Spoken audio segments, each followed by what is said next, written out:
In Lesson 7, Paul demonstrated some of the other NEMA sentences generated by the GPS module.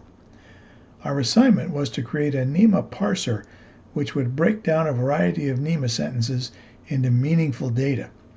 Thankfully, the definitions and the structure of the NEMA sentences are well documented and accessible with Google. Among other things, I learned that NEMA stands for the National Marine Electronics Association. The majority of this program is the same as Assignment 6, so I'll skim over the common areas and highlight the differences. Let's have a look at the code. Because this program is an expansion of the previous homework, it uses the same imports and declarations. We will be parsing additional NEMA sentences in this assignment, so we'll need a few more variables than Lesson 6.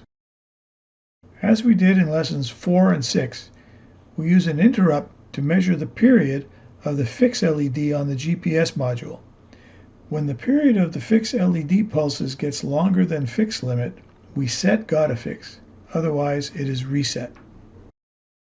This read GPS on Core 1 function is the same as the Lesson 6 version.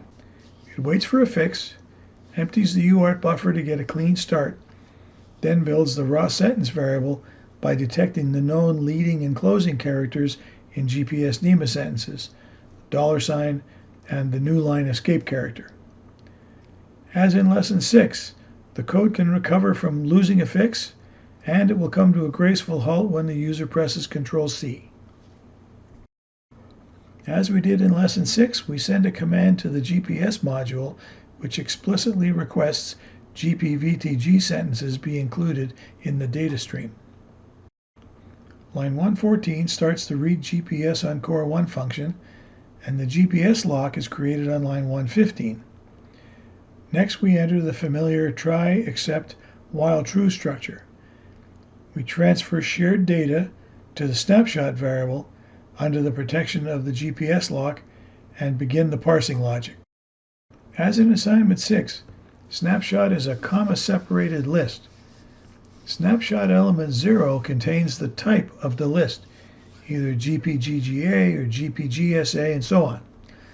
Each type of list contains different useful information. Thankfully, this is well documented on the internet. The parsing logic determines what type of sentence is in snapshot, and then assigns some of the more interesting elements to variables. We extract latitude, longitude, as well as north, south, east, west indicators from GPGGA sentences. Users in the southern latitudes must negate their latitudes, while users in the western longitudes must negate their longitudes. GPGGA also contains the quality of the fix and the number of satellites used in the GPS calculations. Among other things, GPGSA contains a list of the satellites used in the calculations. We extract true heading, magnetic heading, speed in knots, and speed in kilometers per hour from GPVTG. After parsing snapshot, lines 157 to 161 print our findings into the shell. The F strings help with formatting.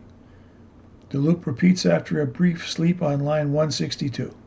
If the user presses Ctrl-C, execution falls to the accept clause on line 164.